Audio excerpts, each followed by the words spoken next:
Welcome to the Red Ink Revival Leadership Podcast. I'm your host, Patrick Norris. We're going to grow your leadership through neuroscience, psychology, and theology. Right, what do we have power over? We only have power over ourselves. Yeah. We cannot control our partner. If we could, I would have years and years and years ago. Like, stop doing this. Yeah. Like, it was so painful. I could only control myself. And when I finally stood up and said, enough is enough. Yeah. I'm in charge of myself and I'm going to protect my children. Which I'm is done. boundaries. Which is boundaries. It gave me a foot to stand on and it empowered me. Yeah. It empowered me. And so that's exactly right. You have to be able to not focus on the other person. What do you have power over? You don't have power over your partner. He doesn't have power over his wife. My clients don't have power over their husbands. If they would do it. Yeah. Right? They only have power and control over their own life. And so it is, I tell Rick all the time, it is very critical. Like when my clients start to, we spend too much time talking about them. I'm always like, what's your boundary? What do you need? Yes. What's missing? Anger is a sign of a boundary that needs to be in place. What is that? What do you need to make you, what are you looking for? Yeah. How can you get that outside of them doing something different? And if your boundary is, if your response to a boundary if you don't fulfill your own consequence, your own response to a boundary, the boundary is not about you being safe. The boundary is about trying to control the other person. Yeah. Which never works. It never works. Yeah. So it's not a boundary. Yeah. It's a control mechanism. You said a minute ago, you said boundaries are empowering, Yeah. which I believe they are. But I think especially for partners, they have to, I think, go through a little bit of grief around the fact that they can't control their partner. Because you've said this so many times. That's an amazing statement. I can't, what I want, I can't get. Right. So the loss So I want this marriage to work. I want him to be faithful to me. I want him to not act out. And I can't control that. And so therefore I can't be guaranteed to get what I want. Right. Amazing. And so they have to kind of, I think, sometimes go through this grief process of acknowledging that fact before they can step into understanding that it's empowering.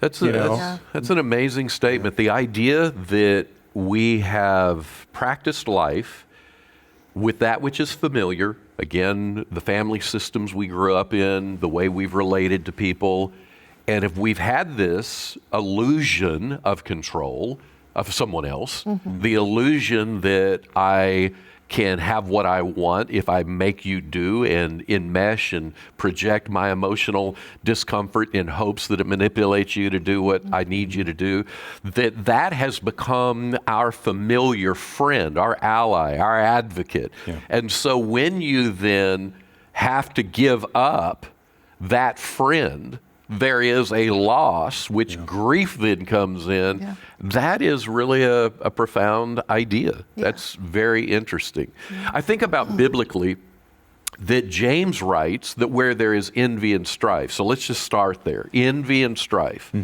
Strife is where I'm striving to get you to do something I want. There is no strife without two people for which I'm striving to get you to do what I want. So it purely has the characteristic of control. So envy, in the way that it's written, different than covetousness. Covetousness is I want what you got. I want your house, your car, your life. But envy is much more about I want your choices. So where there's envy and striving, all this is about trying to gain the control of someone's free moral agency. I'm going to take your control. He says that where that happens, there's confusion. Hello. And he moves to every evil work. Every evil work. So the enemy runs ripshod in our lives when we're trying to control somebody else. And the beauty of boundaries Love is that I want to get into differentiation here. I'm going to differentiate myself from you, which is the precursor to really what boundaries are all about. Yeah. So let's talk about differentiation. So we're tuning in to all the emotional happenings. We're becoming aware of our stories. We're becoming aware of what's happened in us and how we're experiencing self, as well as God and others, and what the narratives are. But now we move into the next most important part. Dr. Dan Siegel, in much of his work about attachment, he says that the two most important things that every human being has to have for any relationship at all is attunement and differentiation. So let's dig into differentiation. What is it, and how do we make sense of it? So differentiation is this process that starts from birth, where we, at birth, are one with our parents. Okay, without them, we will die. Yeah. Our caregiver. Okay. Yeah. Typically parents. So they're our source of life. They feed us, they clothe us, they change us, they do everything for us. As we grow, as we go through various stages of life, we should be seeing that child begin to differentiate from the parents, where they can exist in another room without the parents and be okay, where they can go off and explore, where they can take some risks, where their personality can start showing up, when they can kind of talk back. Parents get so frustrated when the kids talk back, and I'm like, yeah, but theoretically, that's really good. Yeah. Like, that's them differentiating. When they can rebel a little bit. When they can, then as they certainly move into adolescence, begin to connect with friends more than they connect with their family of origin. That these other things become more important or take on a new life. That's all these stages of differentiation. What allows for good and solid differentiation to happen is when the parents have been safe and trustworthy. That intuitively tells a child that they have worth and value. Yeah. I take care, you cry, I meet your need by feeding you. Yes. You cry, I meet your need by changing you. You cry, I meet your need by holding you and rocking you. And they do that consistently. That child, and then as they go through various different stages of life, the role that the parent plays changes, but it's always that safe, consistent, trustworthy place that then tells the child that I have worth and value. Yes. That then allows them to differentiate because they are standing on their own 2 feet. They're becoming their own individual. They're saying, this is who I am, this is who I'm not, this is what I want, what I don't want, what I need, what I don't need. And the older I get, the more and more I'm solid in all of these things. So I can go into my dating relationships as a teenager or as a young adult, standing on my own 2 feet, knowing who I am, looking for someone in whom I can share life with. Yes. And I'm well differentiated going into that season of life. Then therefore, because of that, I can connect with them on this really yummy attachment way where we can be this secure attachment for each other. Yes. Because we're both being honest, we're both being real, we're both being authentic, and we're working our differences out with everything on the table. Yeah. Because I don't need to hide anything. I'm not playing games. When that whole system doesn't happen, and that growth pattern doesn't happen, and they're not well differentiated going into adult years, and they don't have that solid sense of self, that solid value, that solid worth, then they are going to continue to look to others as they have been looking to from their family of origin. Yeah. They're going to put that need on their spouse of, you complete me. Yeah. You're my worth and value. Your love of me gives me worth and value, instead of me having that from the experiences I had growing up and from Jesus. I need that from you, and now we got a codependent relationship set up. Yeah. Yeah. Because I am not enough without you. Yeah. And your opinion shifts my opinion. Absolutely. What you emote, I emote. Yeah. I am one with you. Yeah. I am not differentiated from you. Yeah. And so if I feel threatened that I'm not having the connection, then I begin to show characteristics of I've got to be more entertaining, I've got to be more athletic, I've got to be smarter, I've got to do something to get the attention, which the anxious attachment style would do. And of course, you've got the attachment style that just says, no matter what I do, it's not going to work. I'm just going to shut down, right? Yeah, the avoidant. The avoidant, yeah. Hey everybody, I want to slide right in here and thank you for joining us for today's episode. Let me ask you for a huge favor. If this podcast is providing value to you, would you consider subscribing to it wherever you get your podcasts? Also, if you feel that it would be valuable to somebody else, please like it, comment on it, and share it on your social media feeds like YouTube, Facebook, or wherever you populate networking. And one more big favor. If you like the show, please go review it. And if it's true for you, give us 5 stars.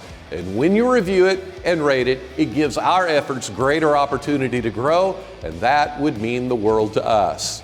Now let's go back to this week's episode. And so I look at that, and I do want to offer for parents who might be feeling like, oh, snap, I kind of screwed the whole deal up, that Tina Bryson, Dr. Tina Bryson, who wrote The Whole Brain Child with Dr. Dan Siegel, who are kind of the foremost authorities on child development and attachment, Tina has said that 50% of the time, the most securely attached parents, or those who are doing it right, 50% of the time get it wrong. Yeah. They say the wrong thing, Right. do the wrong thing, create hurt, create ripple effects. But the issue at that point is, how do they repair? And repair isn't, I'm sorry. Repair isn't just limited to somebody who's just like, you know, I don't like that happened. It's the ability to see the pain, acknowledge the pain, and then be able to explore the pain with the child. Now, sometimes children, as we know, are going to have an emotional intolerance at the moment that you're wanting to have that repair. So you can come back at later times and work that out, even months and years later, that helps it restore. But what that does, in the way you describe differentiation, which is so beautiful, what that does is the repair actually builds resilience. And it says to the child that when I'm not getting what I want, I'm okay, because I'm going to get it. Yeah. I will eventually get it. I will be resilient, so they're not melting down. But differentiation that becomes wounded inside of a betrayed partner, where they now then are trying to make sense of the betrayal. Talk a little bit about how that damage takes place to the differentiation, and then what they've got to do to rebuild that. I would probably actually think that I don't have statistics to prove this, but I would think a lot of partners are not differentiated. And I don't. Before the betrayal. Yeah. Yeah. I was not. I mean, I think there are a level of differentiation, levels of A spectrum, differentiation. Yeah. But I do think that the stronger you become, the more healing you experience, the more solid the foundation you're standing on, the more differentiated you will become. And the things that continue to happen, if the betrayer is not in recovery, you will be able to stand on your own 2 feet and say, this is who I am, this is what I want, Yes. and this is not okay. Yeah. And so in the process of healing, they become more differentiated. Yeah. And I'm not saying all partners are codependent. Right. All partners are undifferentiated. I think it's a spectrum. Yeah. I don't know very many people who are fully 100% differentiated. Right. Even the most healthiest person I know. Right. So do you want to speak more on that? Well, as you're talking, I'm thinking, I think the level of differentiation might also correlate with how severe their PTSD or betrayal trauma symptoms might show up later, because so much of that is self-reflecting. Like so many of the problems that they're having in their symptoms of PTSD are because they can't figure out how they did it wrong, how they missed this, why weren't they pretty enough, why weren't they sexy enough, how come, what's wrong with me, why did he do this to me? Yeah. And a partner who's very well differentiated is going to be able to look at the addict's behavior and go, that's your business. Yeah. Like, this is not my fault. Beautiful. Yeah. So, yeah, I think both of those are probably on spectrums that probably interplay with each other. Let me jump in again and tell you about 2 amazing opportunities for pastors, spouses, and senior leaders of ministry that will increase your leadership. And they're both free. I'm talking about monthly Zooms and also weekly process groups. First, we hold a monthly Zoom event that is 1+ hours with Dr. Todd Bowman, a psychologist and human behavior expert, and me. We usually have around 15 to 30 other participating pastors, spouses, and leaders.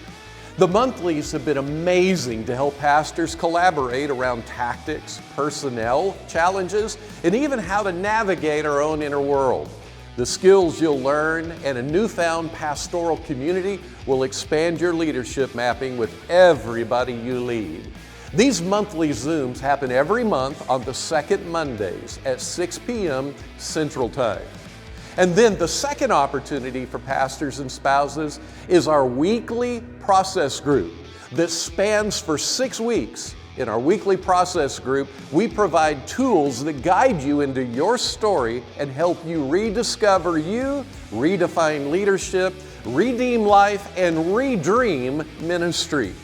Weekly process groups give time to open your stories as you collect the dots, connect the dots, and correct the dots. Attunement begins with you making sense of your story. When you live with mindful attunement to your story, you'll find that the people you lead will begin to also make leadership sense to you in profound new ways. Our alumni tell us that this is one of the most impactful experiences they have ever had. We place ladies in groups of 6 to 10, and also we put men in groups of 6 to 10. The value of the weekly experience is $900+ per person. However, in this season, we're offering it to you for free. You can see some of our alumni sharing stories on our events web pages. You can find out everything you need to know to get involved in either the monthlies or the weekly process groups by going to redinkrevival.com. I hope to see you there soon. It's interesting when you talk about the partner and, again, differentiating themselves and holding on to themselves and recognizing that there will be consequences if the betraying partner violates the boundary. And again, it's not to control them. And Right. I love being able to describe it where that I notice that I don't have the emotional love, forgiveness, mercy, grace. I don't have that when a violation of my boundaries. If I set a boundary and somebody violates it, I have frustration, I'm irritated. And so for me to give my best self to the person, which is again about me, it's not about them.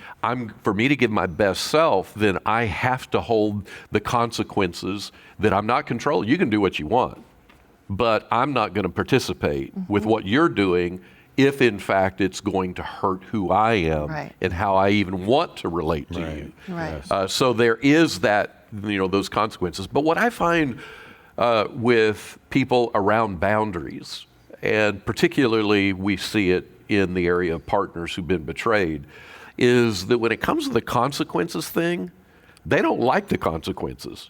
They don't want to enforce consequences because it now then's taken a chunk of what I am and who I am, what I dream of.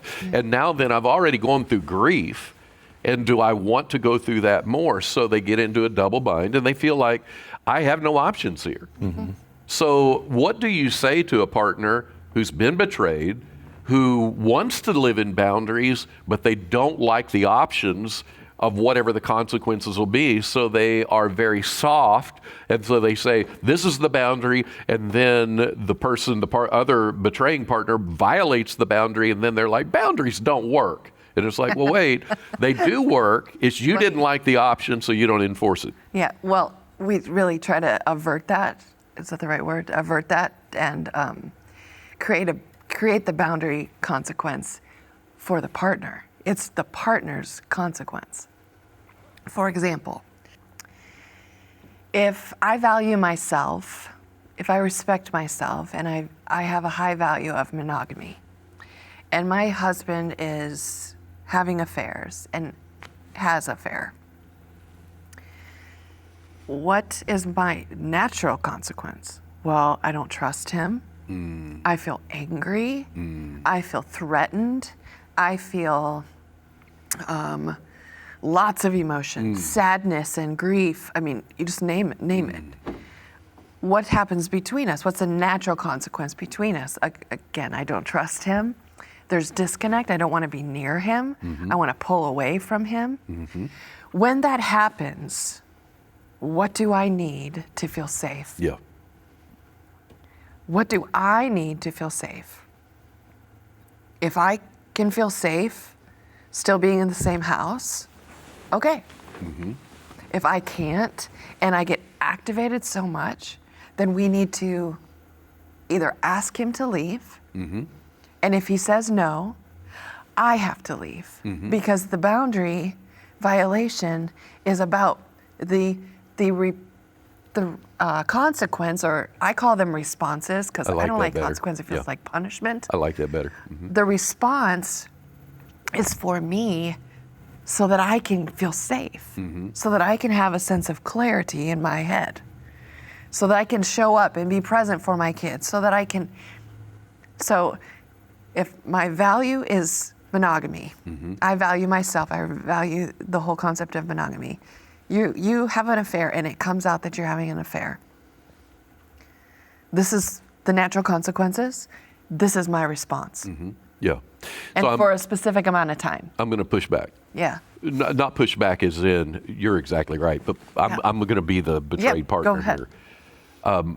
That all sounds so great, but when I get right to it, to give him, you've either got to move out or I've got to move out, now then it gets convoluted because the kids, they need their daddy, or now then I don't want to have to tell them, so I've got, now I'm going to call it consequence. I got consequences for me. Right. Correct. Because of the thing that he's doing or she's doing. Yes. And so now I'm stuck. And then I feel like I got no movement. So what would you say to me?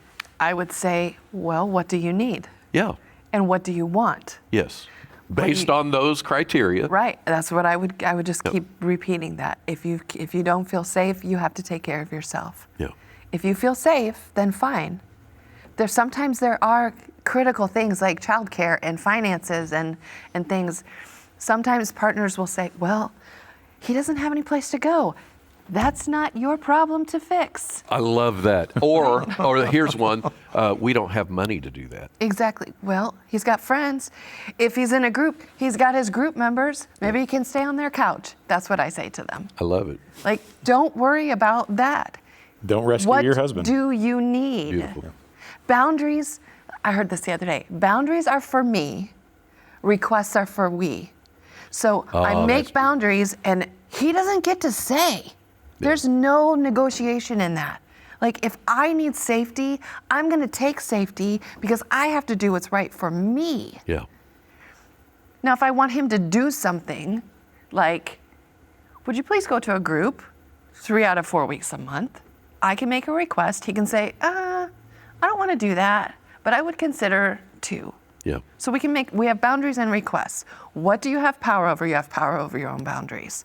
If he's not going to move out when you've asked, you've stated your boundary, he's agreed that that's going to happen, and then when the time comes, he doesn't, if your heartbeat is for safety, if that is what you need, you have to do what you need for yourself, so move out. I love it. I love it. But I'm going to be the devil's advocate for the partner again. I know. What I'm so afraid of as the betrayed partner. I'm so afraid that if I make him do that, it'll take him further into his addiction. And now then, I'm Correct. going to lose my marriage. And I'm afraid of that. You can't control him. Yeah. No matter if you stay or you go, if he's going to have an affair, that's on him. No matter if you have sex with him 5 times a day for the rest of your life, if he's going to act out, he's going to act out. Yeah. You cannot control him, beautiful. no matter what you do. And yet it is a huge fear. That's one of the natural consequences is it's a sexual survey that we do with partners. And obligatory sex happens it's so very common. Well, if I don't have sex with him, he's going to go find it somewhere else. Can you hear that? Do you hear that? That's so And deep. that's common to hear. It's terrible. Yeah, very common. It's terrible. How would you like to reboot your personal finances this year? How would you like to take control of your money, turning small wins into big results? I want to encourage you to check out my wife Tina's financial coaching business at tinanorris.org. You might be wondering, what is a financial coach? A coach is someone who will personally team up with you to outline financial goals, inspire you with energy, help you stay focused on your goals, and so much more. You can do it all through Zoom, and she provides a free initial consultation, so there's no pain or cost to you for your first steps. Maybe you've been to several Financial Peace University cycles, left with great intentions, but struggled to execute. You need a trainer, a coach, another human that won't shame or judge you to help you stay on track. Tina is a certified expert that will help you with clarifying financial dreams, understanding spending patterns, reviewing all financial obligations, assessing financial and insurance needs, defining a spending plan, understanding your emotional profile related to money, building margin for savings and emergency funds, learning strategies for attacking debt, and referring recommended financial advisors to multiply your tomorrow. And she isn't selling any products, policies, or investments. She is the ultimate financial teammate. As Tina's husband of 30 years, I can tell you firsthand how much of a difference Tina's skills and giftings have made. Our financial portfolio wouldn't be a fraction of what it is today if it wasn't for her. She works with clients that are single parents, everyday people, pastors and church staff, as well as high-income professionals. I've known executives of Fortune 500 companies that manage billion-dollar budgets at work, but then come home to complete financial disorder and disappointments. Shame roars at them as they face the stresses of marriage, kids, and struggling retirement plans. A personal trainer can change the way you think, emote, and behave. If you have friends, church members, clients, or even young marrieds that are launching their financial lives, you will do them all a favor to have them check out this amazing option. If professional athletes need a coach to win the day to fulfill their dreams, then you and I do too. And you won't find anybody better to help you get there than Tina Norris. Set up your free consultation from anywhere in the world today. Go to tinanorris.org to find out all the details. Even dating partners. I hear that as a pastor. Well, if I don't give it up, Right. he'll find somebody else. Yeah. Well, that's the person you want him to find. Right. Let him find her. Right. Right. Or vice versa. But the undercurrent of the obligatory is it's my fault. Therefore, it's my responsibility to keep him sober or to keep him faithful to this marriage. Yep. It's not the partner's responsibility for that. So beautiful. You know, something that I think I want to highlight here that's so important and powerful is Dr. Andrew Huberman, who has the Huberman Labs at Stanford University.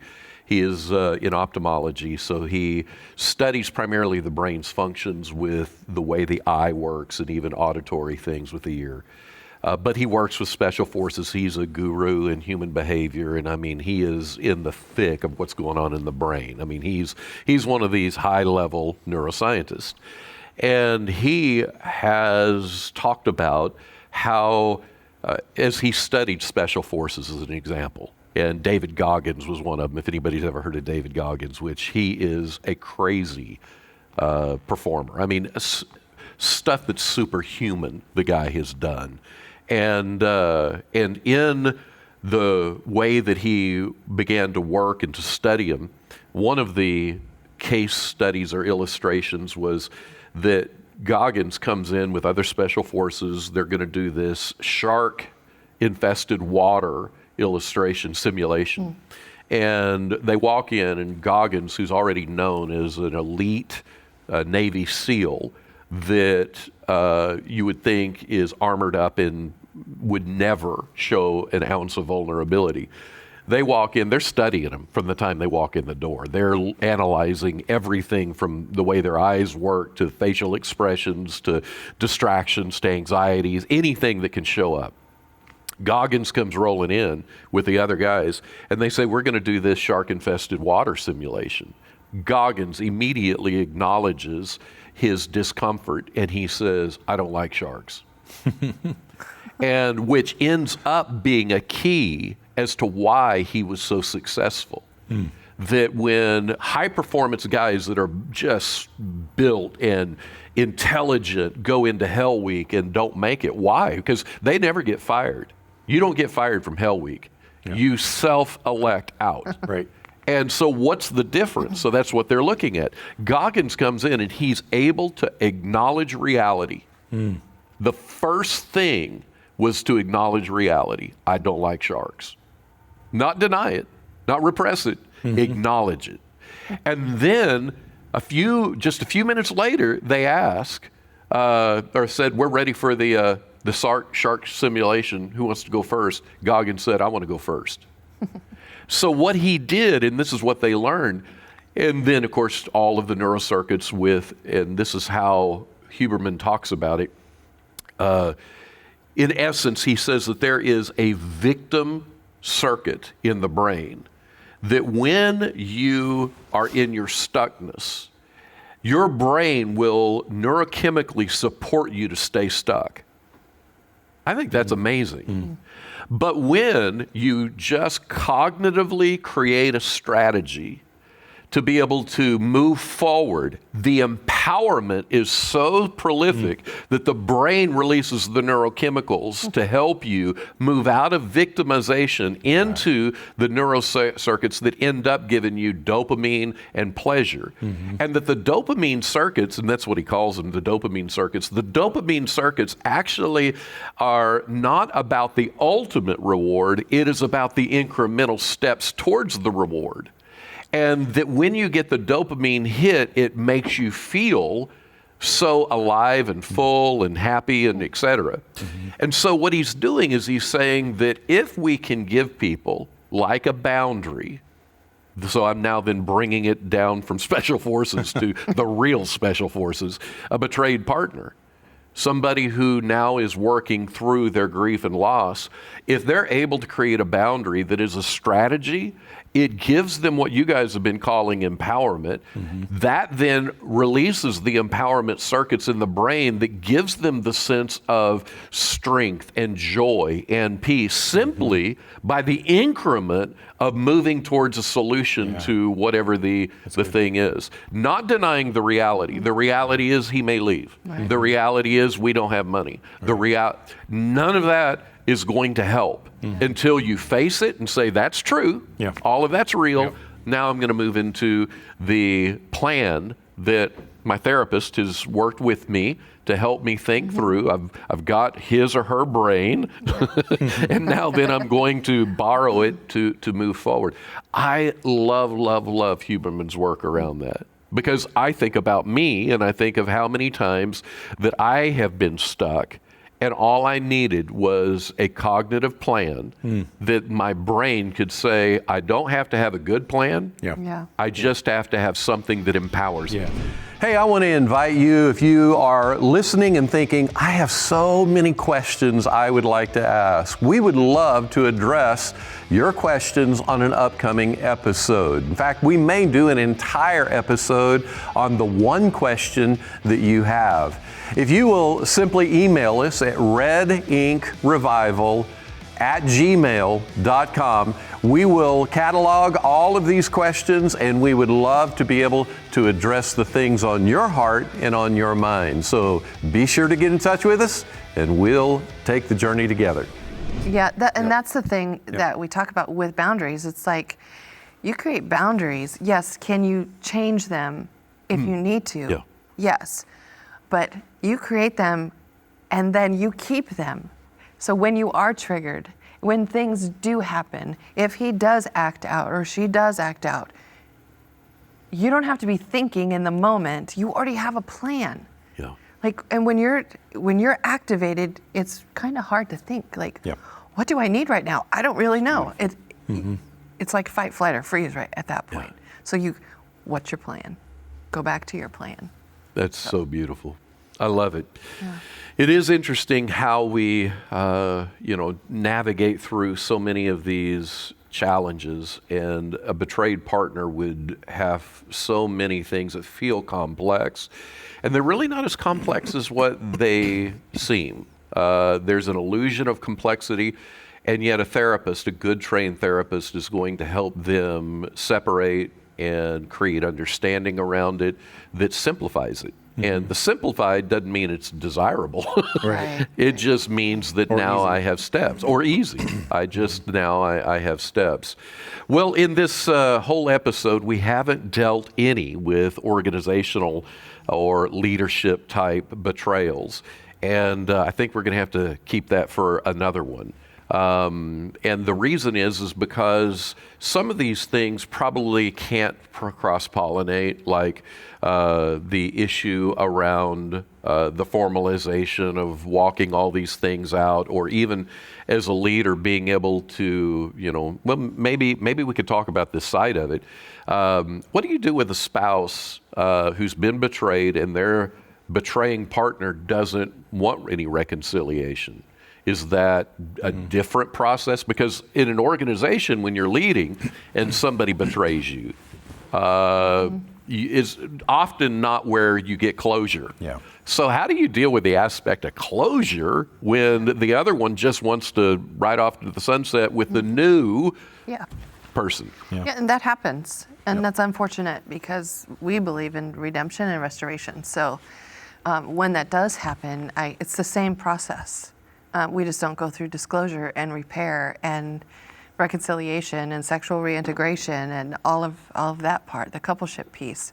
But the partner still goes through the boundary work and the self work and the identity work and all of that. Would you say it's critical for a spouse who's been betrayed, even if the offending spouse doesn't want to participate in any kind of restoration of the relationship, that for the betrayed partner to go and do the work? Oh, yes. Because what they don't do the work on is going to actually skew how they move forward in future relationships, correct? Well, the trauma is in the partner.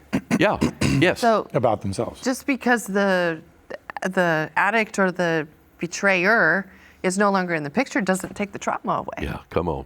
It's the trauma is in the picture, is in the partner. It's housed in the body of the partner. And the question they are likely to be trying to solve, the problem they're trying to solve, is what was wrong with me. Yeah.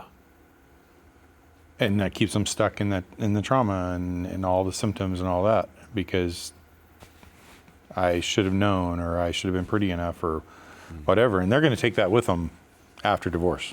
Yeah. And even if they don't score high on like the negative cognition, there's still the hypervigilance. There's still the arousal of like emotions and the mood dysregulations, like the anxiety.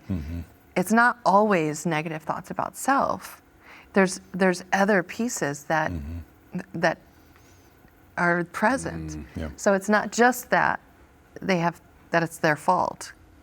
Meaning if it doesn't, Yeah. it So- doesn't go away. So let's kind of shift to this other idea of what you brought up a minute ago, that you believe in redemption and restoration. And that's not a religiously skewed position, though biblically we would want that. That's a position of what's healthiest for human beings. Yeah. And there are couples who recover. And now then, when it will say an addict, when the addict does his work, because he's actually medicating a bunch of broken and woundedness in his own life from childhood up. When he does his work and then she does her work, you've never been more prepared for a great marriage than two people who now then have gone through a master's course of being able to do marriage, which most of us go into marriage completely ignorant of how to do those things. So percentages wise, or kind of what can be expected if a couple says, I really want to do the work, because there's times it can feel in that heat of war, of recovery, of trying to make sense of stuff, that I'm sure the couples are like, there is no way that this thing could ever be recovered. Yeah. What's the probabilities that a deeply wounded couple could recover? I think it's pretty high, actually. I'm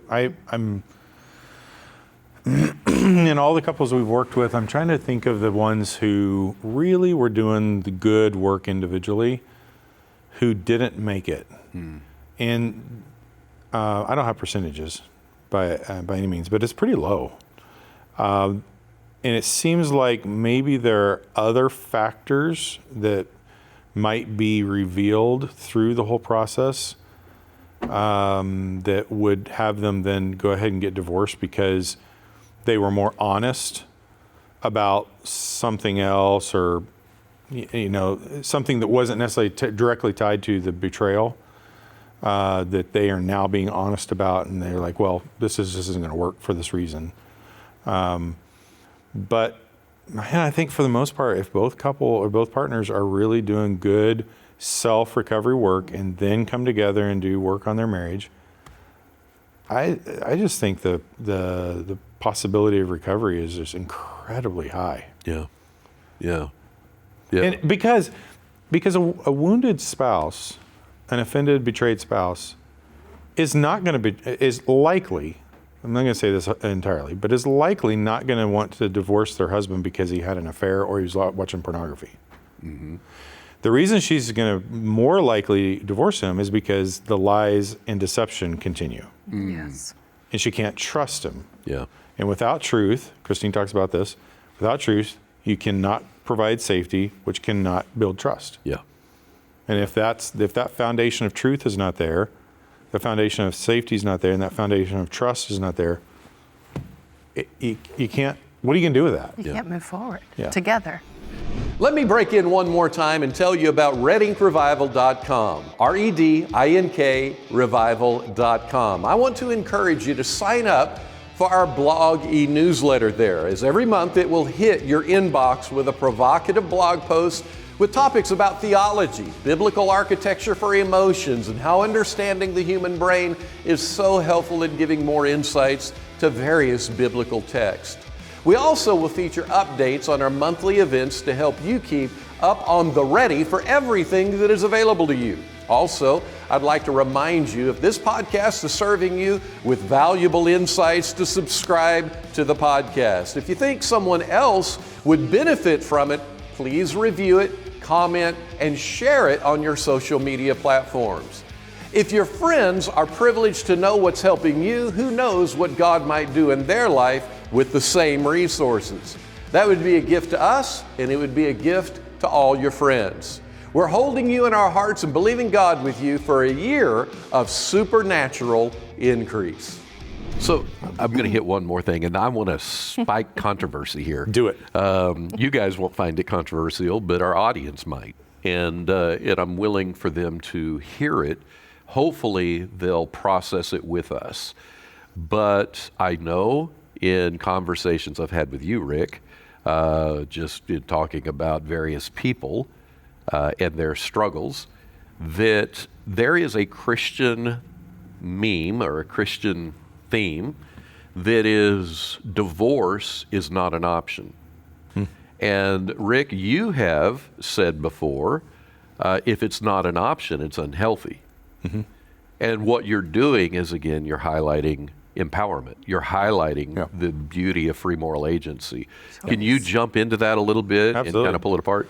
Yeah, I say that anything that takes away your choice, anything that makes a person feel like they have to do something, anything that makes a person feel like they have to stay with a person, they have to love them, that's not real love. It's not free love. It's not, because it's not choice. And so now I'm very clear when I tell you this to people, and when I bring this up to clients, I say, you cannot say this to each other. You cannot say this to each other. This topic is off limits inside of your marriage. But in your heart, you've got to always have divorce kind of be as an option, because that's what reintroduces choice back into the equation. Which is empowerment. Empowerment, right. Beautiful. And now I can truly love and go through, I can love my partner and go through this hard work of restoration and recovery because I'm choosing to do it. Yeah. I'm not in this corner of, well, I married him and I took divorce off the table and I said divorce isn't an option when I got married, and so therefore I just got to do this. And my goodness, the resentment. The resentment that can build from that is like, you know, I married you and I thought you were this. I mean, resentment's going to be inherent in all of this, but I married you and I expected this from you and you didn't give it to me and I have no other option. You know, like that's an ugly state to be in. So if I put divorce back on the table, now I can consider that. I can look at my options and I can choose to not take that option and willingly go down this hard road of recovery and restoration. I love it. And biblically, that is exactly what we do as Christians with God. Yes, I did decide when I came to Christ that now I'm going to follow Him as Lord. So a lot of decisions are made for me because I'm making the choice to follow Christ as Lord. When I say that, that doesn't mean that I don't regularly engage that choice to say, I am choosing to read my Bible. I'm choosing to worship. I'm choosing to go to church. I'm choosing to tithe. Every time I do those kind of things, what I'm doing is I am activating this gift that God gave me first that I can now return to Him of choice. I choose Him. So at the point in which I'm doing all that as a Christian, and it's like, I have no choice, this is what I do. Well, wait a minute, if you really mean that, then it's not worship anymore. Right. It's not living out of a heart and soul before God. So this idea of, you know, that divorce always has to be an option. I can tell you for me in my marriage, I love to tell Tina, hey, I just want you to know I choose you. Yeah, that's great. I choose you. Yeah. Out of every woman on the planet, I chose you back then, I choose you today. Right. And I'm so honored that you would allow me to be your chosen. Yeah. What is that? I feel it. I like to feel. And that makes me feel. So I do think that is just a powerful piece of wisdom that you give people around that. And I give it now. I don't cite you, but I do give the Rick wisdom. Thank you. Well, guys, I think we've had just a great conversation. Is there more that you would want to add in this part? Or do you feel like we've come to... I do want to circle back around and say one thing about disclosure. Yeah. Because, again, we're talking with pastors in this podcast, a large part of our audiences. It is far too common that I hear that a person went to a therapist, a person went to a pastor, a person talked to their friend, and any one of them has given them the advice of, well, maybe you shouldn't tell your spouse such and such. Beautiful. Okay.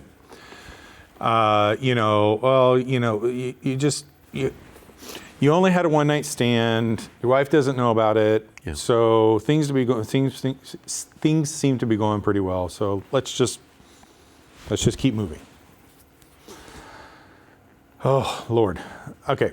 First of all, that makes me really sad for the person who is receiving that information. Yeah. That's my primary response to that. Yeah. That makes me incredibly sad for the person who's had the affair, who's been given that information by somebody they trust to say, don't tell their spouse. Yeah. The reason is because we as humans have a capacity for intimacy that no other species on planet Real. Earth has. I call it level 10 intimacy. Like, we have the capacity for level 10 intimacy. And I don't know what other animal might have capacity for intimacy where they mate for life or whatever, but maybe they have the capacity for level 4. But they don't have level 10. You might magically somehow not tell your spouse that you had an affair and find a way to get to level 6 intimacy. Right. But you will never get level 10 intimacy. Yeah. Because in the back of your mind, you will always have this: if she knew, she wouldn't love me. Yeah. If she knew the truth, she would hate me, she would leave me, whatever. Intimacy, the felt, bodied sense of intimacy comes from when I've shared all of me, Yeah. all of me, and I get this love and acceptance back. Yeah.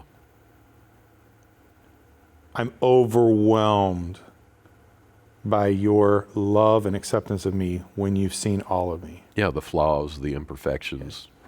That's level 10 intimacy. Yeah. You can't have that when you don't get truth or when you're not honest. Yeah. Yeah. The other thing is going back to that foundation of truth that creates safety, that builds trust. You can't have that. Yeah. That foundation of your marital relationship house cannot be built on a solid foundation without truth that builds safety, that builds trust. Amazing. Amazing. That's so real.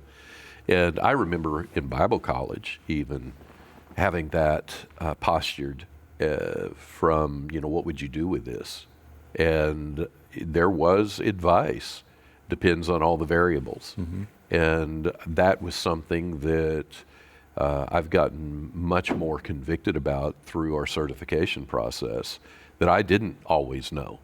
I've counseled, I remember some guy told me that the job he worked on, that he went into a house, part of his job, and there was an aggressive lady that came on to him and things happened.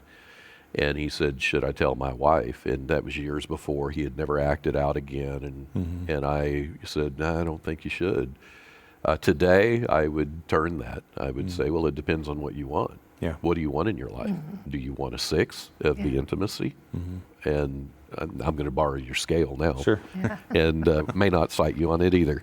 But if you want a 10 in life, and 10 in life isn't just this one slice of time. It's the way that your kids experience your marriage. It's the way your grandkids will experience your marriage.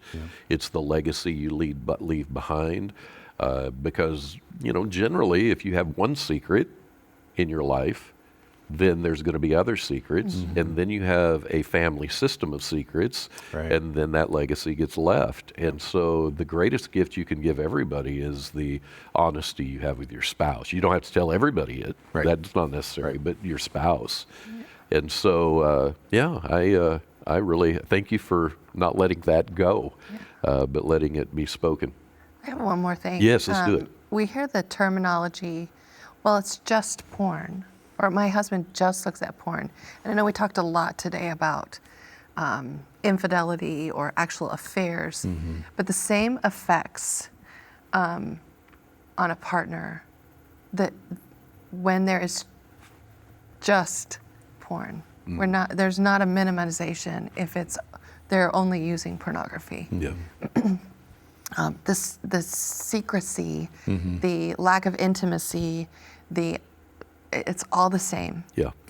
So I just want to put that out there. Yeah. Too. The pornography is hurtful. Pornography it is is damaging. very It is very painful for the spouse to find Yeah.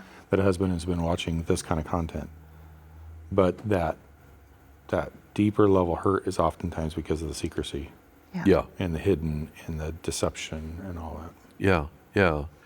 And I think it's fair to kind of pull the religious lens off of that for a moment and just make it a humanity lens, that if the person, the spouse, male or female, is experiencing the other one is not bringing themselves and they are holding secrets like around porn, that you would have to ask the question internally, how am I experiencing this? So again, just pull the religious side of it off, that if it makes me feel less than, or threatened in any kind of way, the honesty with yourself, aside from the religious components, which sometimes within Christianity, and I am an inerrant Bible guy, I am an authority of Scripture guy, so high value in that. But sometimes we get so much religious jargon thrown into the mix that we forget the basic principles the actual Scriptures telling us to live by, like living in our free moral agency, like living in our sense of self and the things that are boundaries for us. So again, thank you for holding on to that and making sure that we talk about it. Anything else? Guys, I think this is absolutely awesome. I just want to thank you for giving your lives to help couples, because this work is not easy work. I can't imagine giving 20, 30 hours of my week each week with the intensity of these kind of clients. And yet you have such a calling, an assignment, and a gift from God to do it. I applaud you for it. And for me, as your friends, thank you for just being a part of the Red Ink Revival community and the faculty that helps us to make a difference in everyone's lives. So I sure love you guys. You too.